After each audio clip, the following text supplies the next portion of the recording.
Hello and welcome to all our viewers in Nigeria and around the world to Midday News on Global Television, coming to you live from the nation's capital, Abuja. My name is Godwin Sunday. A quick reminder that Global Television is on DSTV channel 365 and StarTimes channel 276. You can download the Global TV Nigerian mobile app for Android and iOS devices to keep track of our broadcasts. And now to the news in details.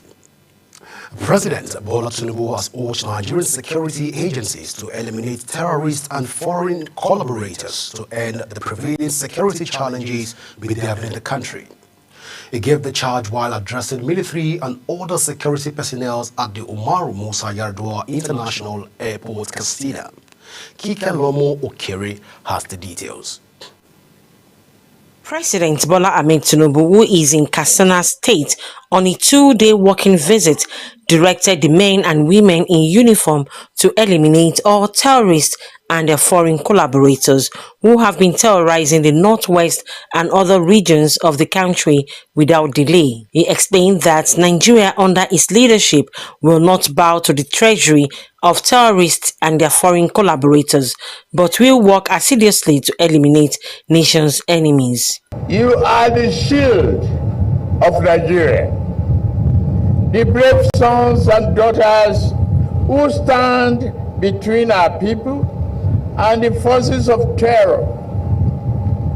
Every inch of ground you hold, every terrorist you neutralize, and every community you secure is a victory for justice, freedom, and the future of our children. He says the nefarious activities of bandits and insurgents have gone on for too long in the country and must be tackled by all security agencies to ensure peace and stability of the country. The fight you are waging here in Katsina and all over the country is not just a battle for territory.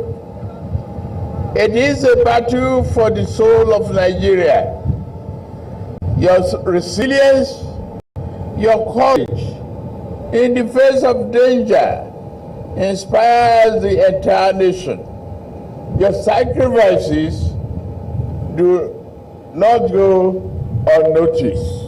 He added that the federal government will complete the 284-kilometer Kano-Jigawa-Katsina-Marandi rail line in 2026 to promote international trade and boost commerce along the trade corridor. Kike Lomo Okere, Global Television News. Meanwhile, President Bola Tinubu has urged governors nationwide to patronize impactful governance that directly benefits their citizens.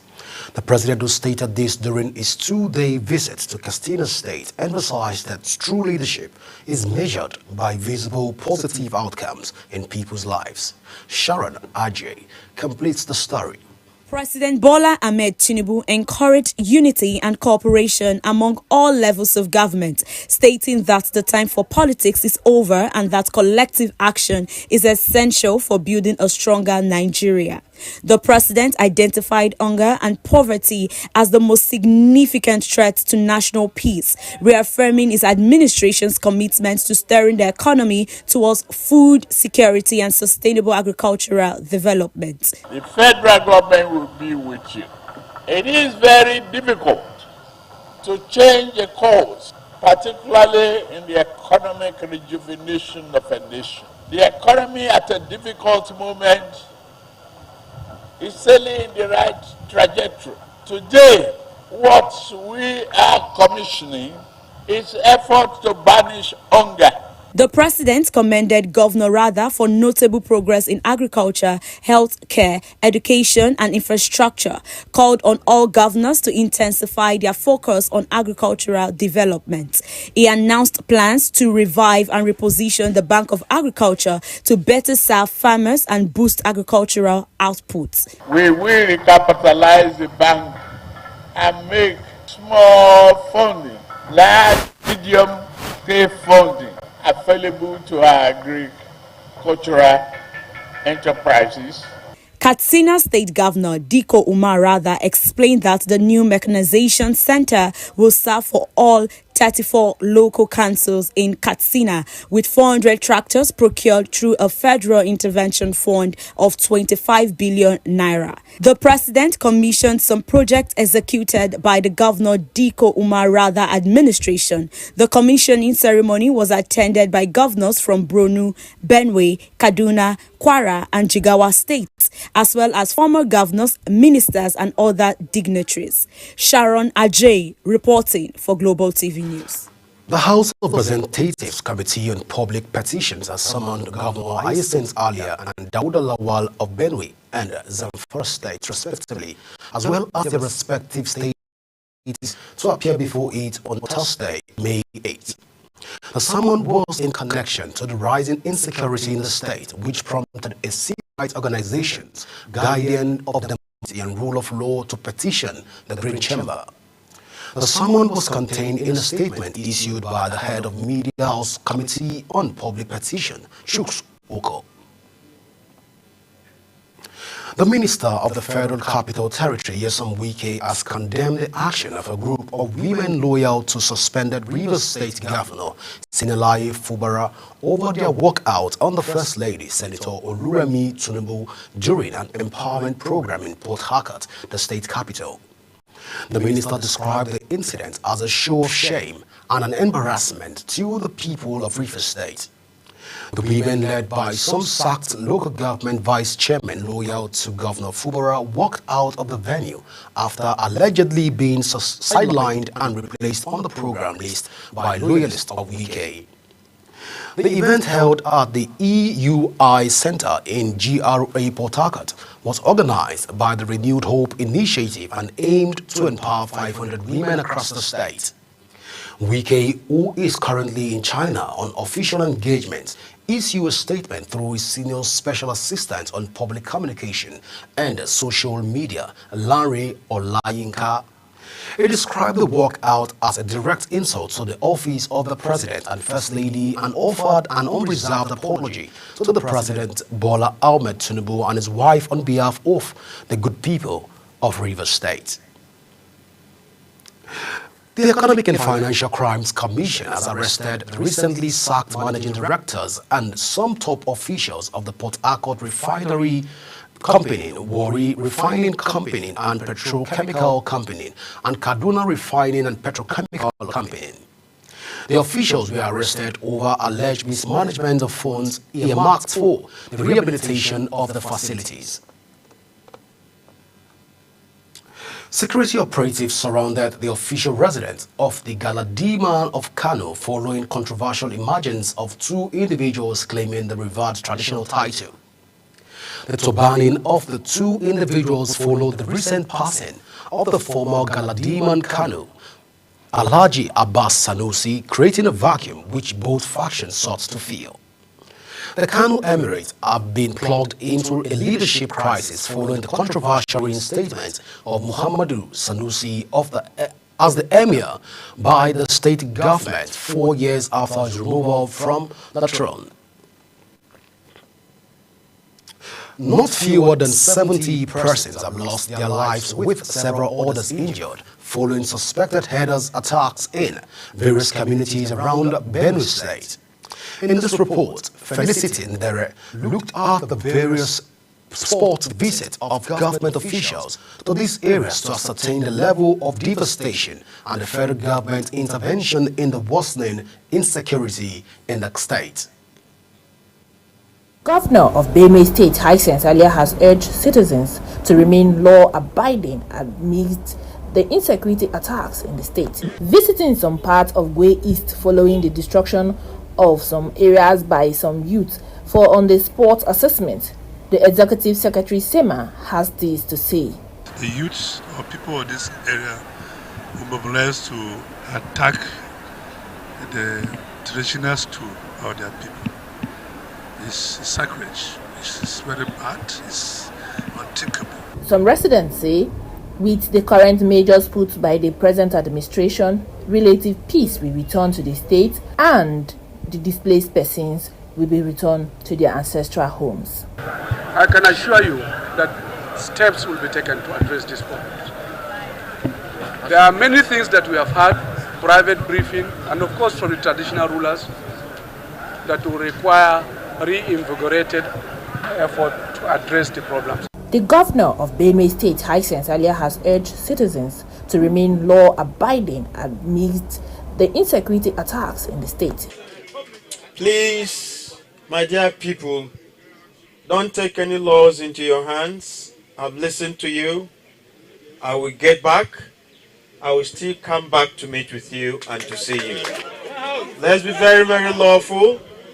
If anything disturbs you, I'm here for you and for your services. For years, communities in Benue State have endured continuous attacks by armed men suspected to be Fulani herders, leading to the numerous deaths and displacement of thousands.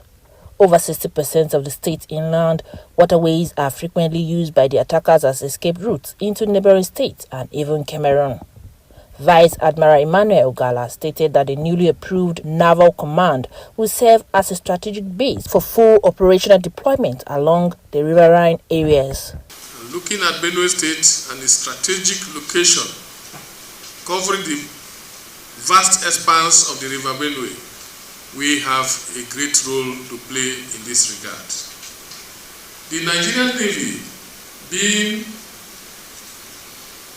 the principal maritime force for this nation, is charged with the protection of the nation's territorial integrity and sovereignty, particularly in the maritime domain. Governor Hisense Alia described the Naval Command in North Bank, Makurdi, as a vital step towards tackling security challenges in the state. Our waterways in the state are quite vast and long, but unfortunately unguarded. And the number of attacks we've experienced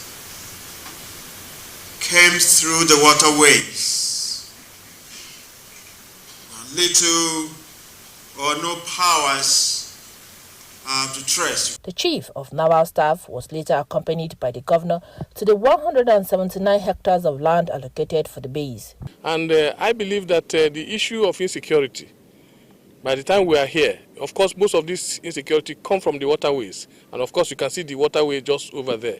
If they know that we are here and we are operating from here, I think that they will not have the freedom of movement and the freedom of maneuver which they seem to have for some time now. First thing, you have a land, you secure it. And then you stem all the arguers and those who want to come in and create some problems out. So I'm happy that a lot of perimeter fencing is already done. I want to think that over 50-60% of it is already achieved. Benue State, as the food basket of the nation, plays a vital role in Nigeria's food security framework. With this, the Nigerian Navy, in collaboration with other security agencies, has pledged to help restore peace, improve livelihoods, and stimulate the local economy. The suspended senator representing Kogi Central, Natasha Akpoti-Uduaghan, countered a United States-based activist, Dr. Sandra Duru, who alleged a plot to frame Senate President Godswill Akpabio. The lawmaker, in a statement issued by a media aide, Israel Orogbolo, said all the recorded conversations played in Duru's live stream were manipulated. Duru, popularly known as Professor Mbeke, in a Facebook live broadcast that lasted 1 hour and 8 minutes, accused Akpoti-Uduaghan of offering $200 million to fabricate allegations against Godswill Akpabio. The director of the Nigerian Center for Disease Control and Prevention, Dr. Jide Idris, says the country recorded 832 confirmed cases of Lassa fever and mpox between January and April. Idris, who said this at the National Health Security press briefing in Abuja, noted that the country also recorded 135 deaths from the disease in 2025. Queen Agaba has the details.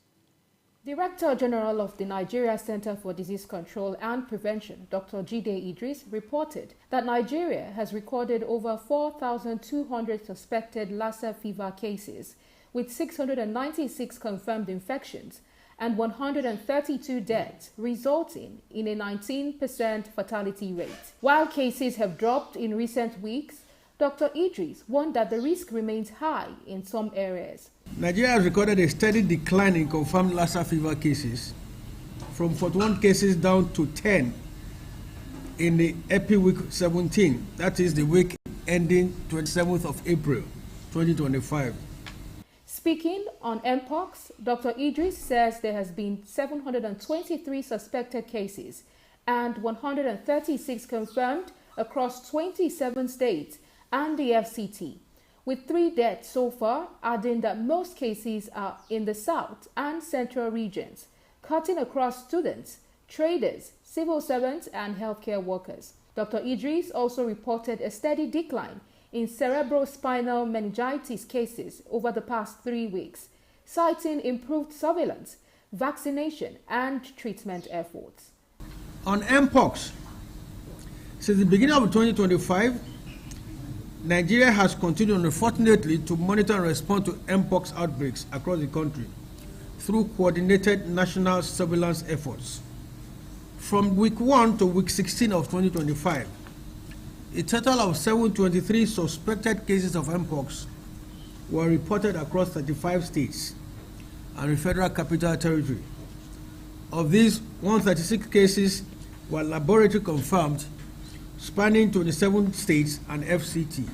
To curb these outbreaks, he says the NCDC has activated emergency response centers, deployed rapid response teams, stocked essential medicines and protective gear, and expanded lab testing in key states. He says the agency remains steadfast in its mandate to protect public health by providing timely, transparent, and accurate health information. For Global Television, Queen Agaba reporting. The Wangaville ethnic nationality in Mangu local government area of Plateau State has lamented the loss of over 600 lives to herdsmen attacks on their communities over the past 2 years. The national chairman of the Wangaville Youth Movement, Kiasmanga Yusuf, made the statement. According to the ethnic group, more than 65,000 villagers have also been displaced and 6,111 houses destroyed as a result of the attacks. On the foreign side, 8 organizations of petroleum exporting countries members announced a sharp increase in oil production for the month of June at the risk of driving down already very low prices. Saudi Arabia, along with Russia and 6 other members of the oil cartel, will implement a production adjustment of 411,000 barrels per day out of the ground as in May, according to an OPEC Plus statement, whereas the initial plan called for an increase of just 137,000 barrels per day, numbering a total of 22 countries, most of which are highly dependent on oil. The group had until recently been exploiting supply scarcity to boost prices, holding millions of barrels in reserve. Meta, the parent company of Facebook and Instagram, has threatened to suspend both platforms in Nigeria, citing unrealistic regulatory demands and nearly $290 million in fine from 3 government agencies. The warning outlined court filings follows a failed legal challenge to penalties that Nigerian authorities insist must be paid by the end of June 2025. In July 2024, the FCCPC issued a statement accusing Meta of breaching local consumers and data protection regulations through its data sharing practices on Facebook and WhatsApp rules. Nigerian carrier Air Peace says it will cancel and delay more flights due to safety concerns if the need arises. It said such decisions are not taken for the fun of it. The airline also said its business priority isn't profit but safety, though it has more aircraft than authorities schedule daily. Happy said this in a statement in reply to the Nigerian Civil Aviation Authority's warning that the airline operates in accordance with its available aircraft, insinuating that the airline was operating more routes than its available aircraft. Well, still on the news. The Presidential Initiative on Compressed Natural Gas Chief Executive Officer Michael Oluwagbemi has announced a 40% transport fare reduction for commuters boarding CNG-powered taxis from the popular Area 1 motor park in Gariki, Abuja.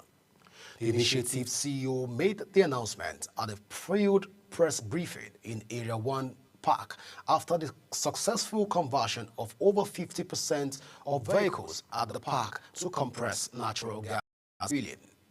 It said the initiative is part of efforts to cushion the harsh effect of fuel subsidy removal, adding that the 40% fare discount was specifically introduced to ease high transportation fare burden placed on Nigerians. Still on the news. Authorities in northwest Spain have rescued 3 siblings who were allegedly kept in strict isolation by their parents for over 3 years, continuing extreme lockdown conditions long after the COVID-19 pandemic subsided.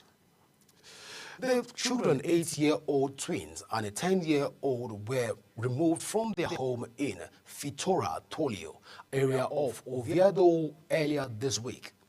According to investigators, the children have been confined indoors since 2021 and were only allowed to leave while wearing face masks. Prince Harry has lost his appeal to restore his full UK police protection when visiting Britain, a blow to the estranged royal who had said that the safety of his family was at risk. King Charles III's youngest son, also known as the Duke of Sussex, has been embroiled in the years-long legal saga since the UK government downgraded his security when he stepped down from royal life and left to live abroad with his wife, Meghan. Harry was not present for the judgment at London's Court of Appeal, in which Judge Geoffrey Vos dismissed the appeal, saying the Duke's sense of grievance had failed to translate into a legal argument. And in sport, Atlanta forward Ademola Lookman is poised for a high-profile summer transfer, with Spanish giant Atletico Madrid now among the clubs vying for a signature. Despite having a contract with Atlanta that runs until June 2027, the Nigerian international is expected to depart Bergamo at the end of the season. The Serie A club are reportedly willing to sell the 27-year-old if their €60 million valuation is met, with several European powerhouses monitoring the situation and following up on the transaction so far within the La Liga League. And that's it on Midday News on Global Television. As a quick reminder that Global Television is on DSTV channel 365 and StarTimes channel 276. Kindly follow us across all our social media platforms now showing on your screen using @Global TV NG. You can download the Global TV Nigerian app for Android and iOS devices to keep track of our broadcasts. I am Godwin Sunday. Thank you for watching.